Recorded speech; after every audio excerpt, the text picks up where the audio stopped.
inscreveu no nosso canal, se inscreva. Clique no sininho que você vai estar recebendo todas as notificações das novidades que postamos aqui. Mais uma edição do projeto CEA em Casa.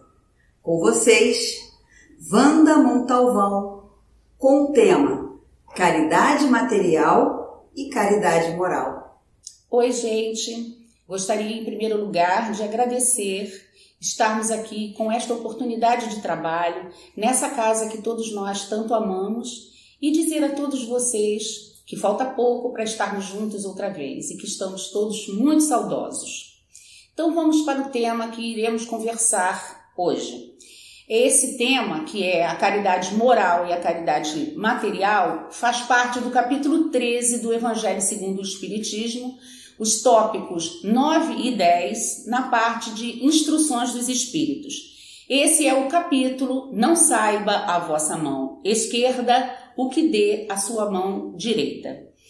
Primeiro a gente pode começar a refletir sobre o seguinte, lembrando o primeiro e o segundo mandamento de Deus, que seria amar a Deus sobre todas as coisas e o próximo como a si mesmo. Nós podemos concluir daí que a caridade constitui a expressão maior do sentimento humano e associada ao amor, junto com a caridade associada ao amor, são os complementos da lei de justiça, porque auxiliar, ser caridoso é fazer por alguém aquilo que estiver ao nosso alcance e que gostaríamos que também fosse feito para nós. E aí nós perguntamos, retomando ao tema do início da nossa conversa, como amar a Deus sendo indiferente ao sofrimento das pessoas que estão ao nosso redor? Como amar ao próximo se não temos a coragem de estender as mãos para auxiliar nossos irmãos que estão em caminhada terrena conosco?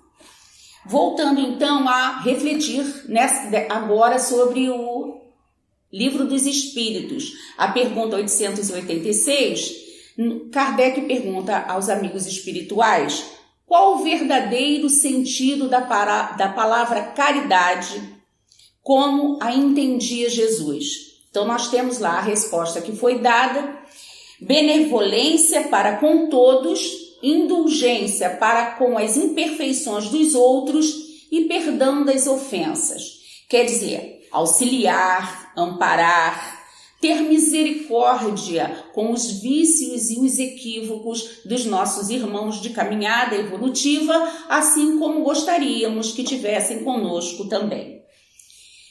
Pensando nessa definição que nos foi dada, nós podemos refletir também sobre os aspectos gerais da doutrina espírita, os aspectos gerais do exercício da caridade, que seria, em primeiro lugar, a pergunta 625 do Livro dos Espíritos, aonde está dito que Jesus é o nosso modelo e guia, e que as suas leis, seu caminho, seu ensino, tudo que ele passou para nós está sempre em consonância com a lei de Deus. Então, ele nos explicou e nos deixou como mensagem que a mais pura lei do Senhor estava no seu Evangelho.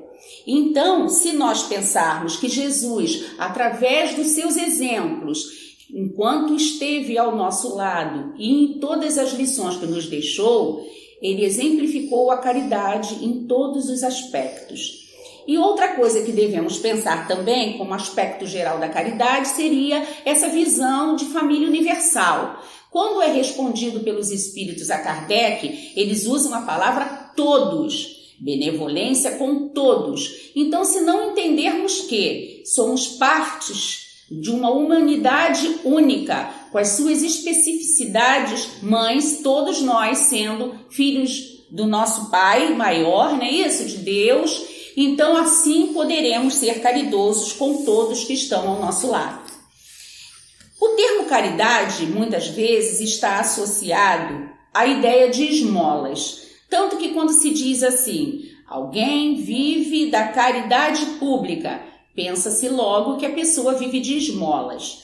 Mas o termo caridade, ele significa muito mais do que isso. Ele é muito mais profundo a sua significação.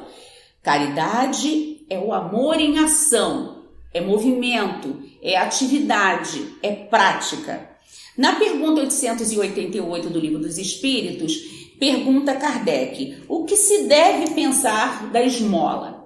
Primeiro, a gente tem que pensar o seguinte: quem precisa esmolar, o homem pode se embrutecer dependendo das condições de suas vidas.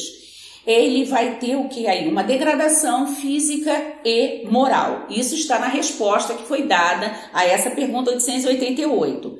A sociedade deve prover às pessoas o mínimo para sua subsistência, sem humilhação. Deve assegurar essa sobrevivência e, para aqueles irmãos que não podem trabalhar, precisam da assistência e não ficar ao acaso e nem muito menos dependendo da boa vontade de algumas pessoas.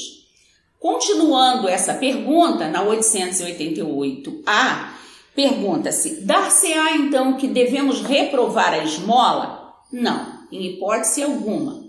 Ela, muitas vezes, é necessária. O que devemos reprovar, combater, é a forma como habitualmente é dada essa esmola. O homem de bem, ele deve auxiliar sempre, deve ser sensível ao sofrimento dos seus semelhantes, sem esperar que lhe estendam a mão. E também não deve nunca se gabar, ostentar, nem através do exercício da caridade, se mostrar superior aos seus semelhantes. Temos também aqui como lembrança, para fundamentar essa nossa fala, o óbolo da viúva que está neste mesmo capítulo no tópico 5. Jesus deixa claro para nós que nossa irmã, ela doou o que lhe faria falta, deu de tudo aquilo que seria necessário para o seu sustento. Estamos nós nesse ponto de compreensão do significado da caridade para seguirmos essa nossa querida amiga? Vamos remeditar sobre isso. Pensando um pouquinho sobre a caridade material, toda vez que damos o pão a um faminto, damos água a um sedento, agasalho a quem sente frio e remédio para quem está doente, nós estamos colaborando com a obra do Pai, estamos dando assistência e protegendo os nossos irmãos que estão em situação de risco dentro da nossa sociedade. Mas a gente pergunta, só isso é necessário? Não. É importante a caridade material, nós sabemos que primeiro temos que alimentar o corpo, temos que dar condições de sobrevida aos nossos irmãos para depois alimentarmos a alma. Então, esses auxílios são muito importantes e devem ser praticados sempre com profundo amor. Como todos os cristãos devem, em todos os seus atos de vida, estar tudo sempre imbuído em muito amor. Continuando então, agora pensando um pouquinho sobre a caridade moral.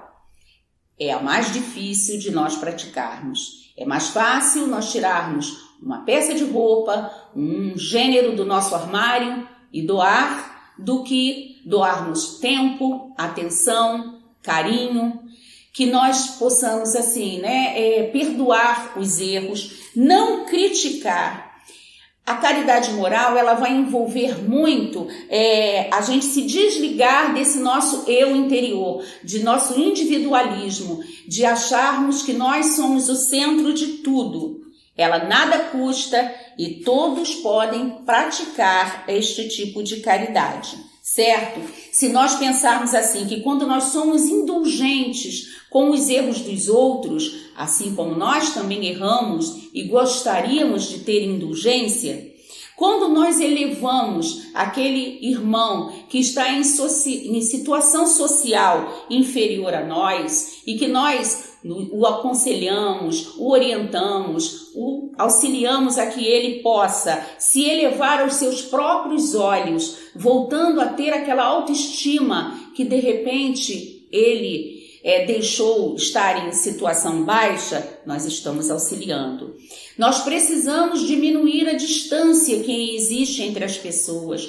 A nossa sociedade, ela tem uma diferenciação social muito grande e às vezes em situações em que estamos passando, assim, em situações delicadas, até como a que estamos passando agora, essas diferenças sociais, elas se evidenciam muito. Então precisamos buscar igualar esse distanciamento. Não é porque de repente estamos numa situação em que naquele momento estamos podendo socorrer o nosso irmão, não quer dizer que amanhã também não vamos precisar desse auxílio.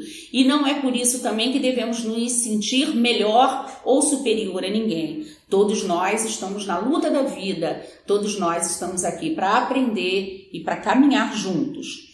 Nós temos que amar sempre, muito, temos que perdoar, temos que não podemos ostentarmos diante das situações, achar que nós conseguimos superar intempéries da vida com mais galhardia do que outros. Depende das situações, depende da maneira como recepcionamos cada problema que passamos.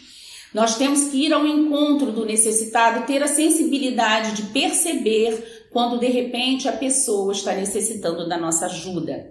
Uma coisa muito importante e que nós cometemos muito também ainda é não criticar.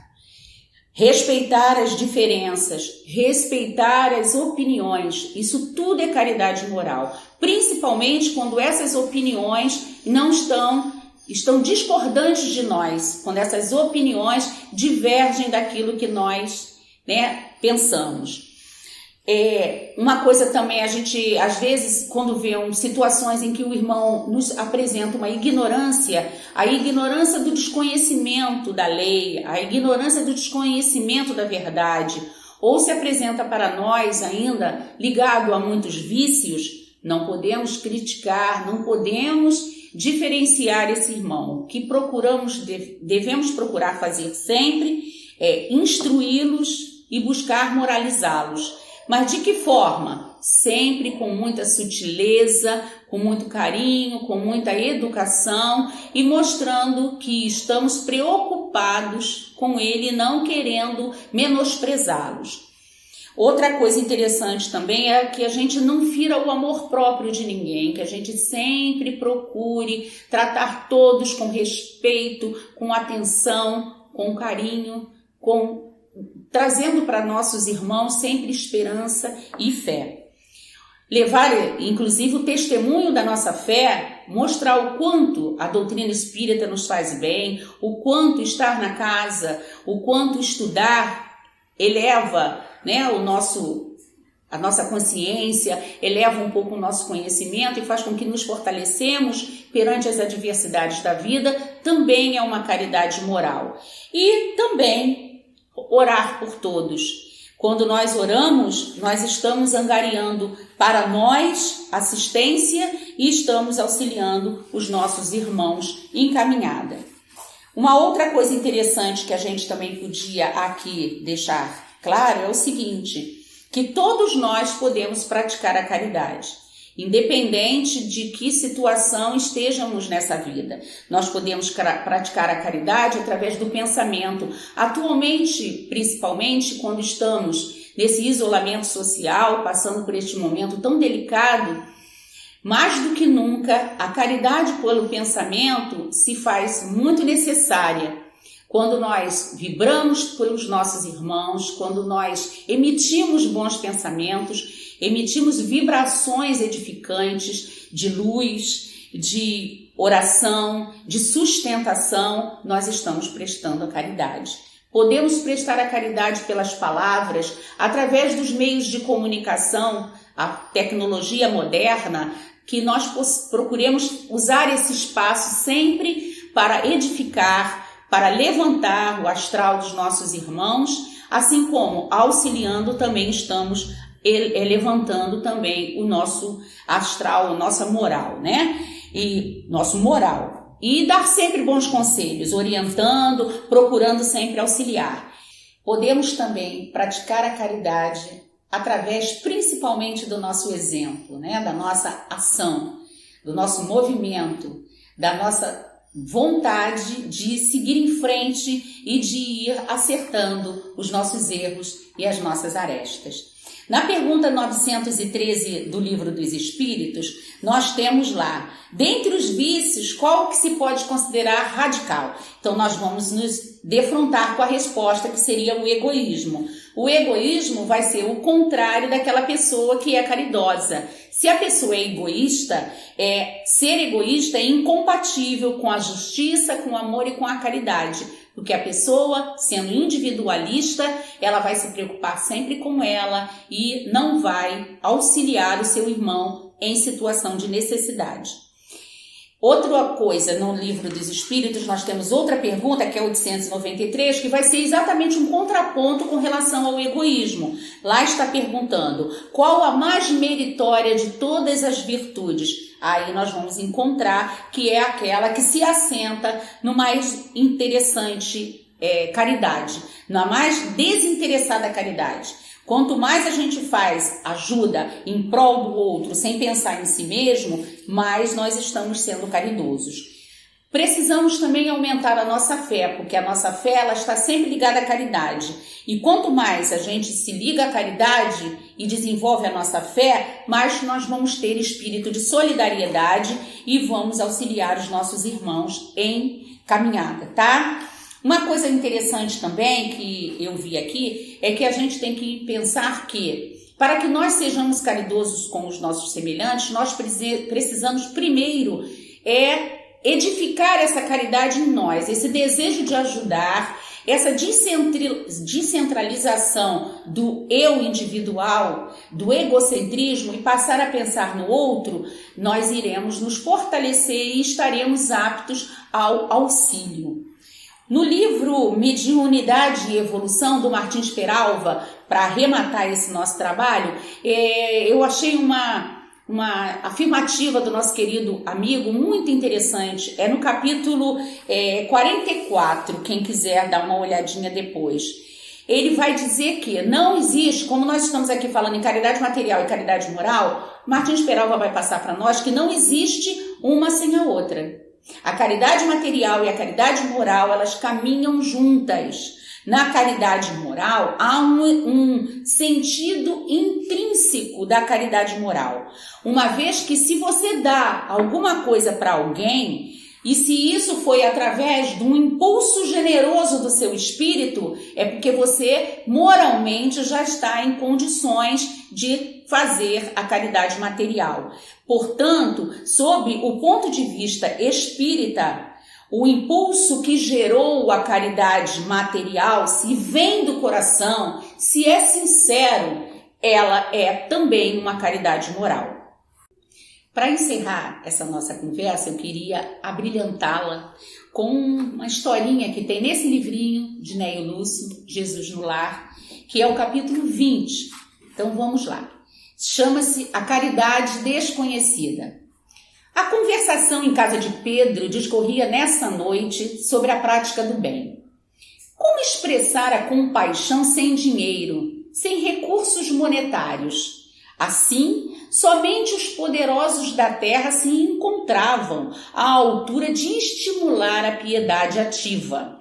O mestre interferiu bondoso.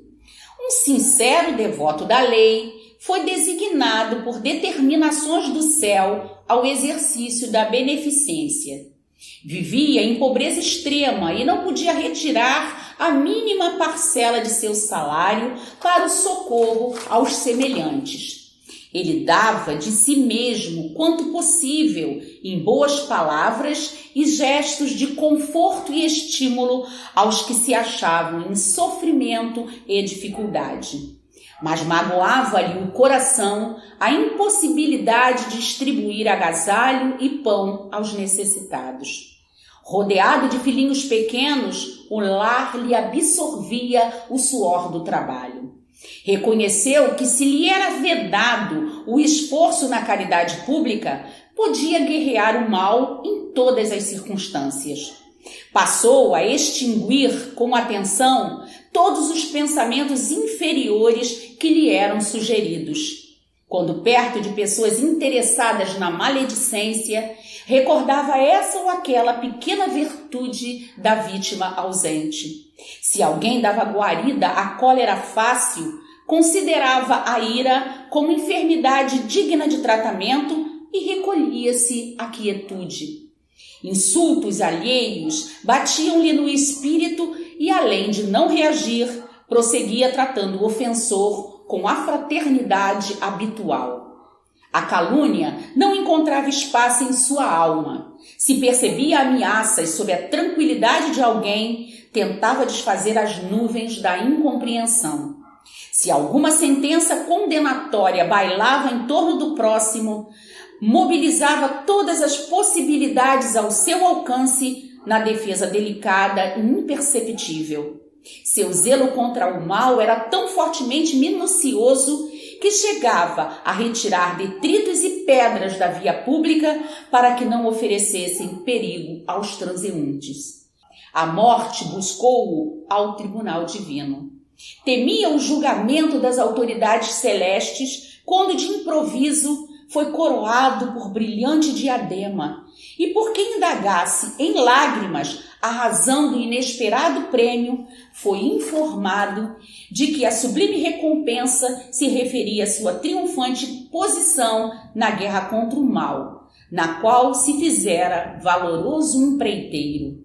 O mestre, calmo, concluiu em tom amigo: distribuamos o pão e a coberta, acendamos luz para a ignorância e intensifiquemos a fraternidade, aniquilando a discórdia. Mas não nos esqueçamos do combate metódico e sereno contra o mal, em esforço diário, convictos de que, nessa batalha santificante, conquistaremos a divina coroa da caridade desconhecida. Muito obrigada a todos pela atenção, que a paz de Jesus habite os nossos corações. Fiquemos com Deus, graças à espiritualidade superior.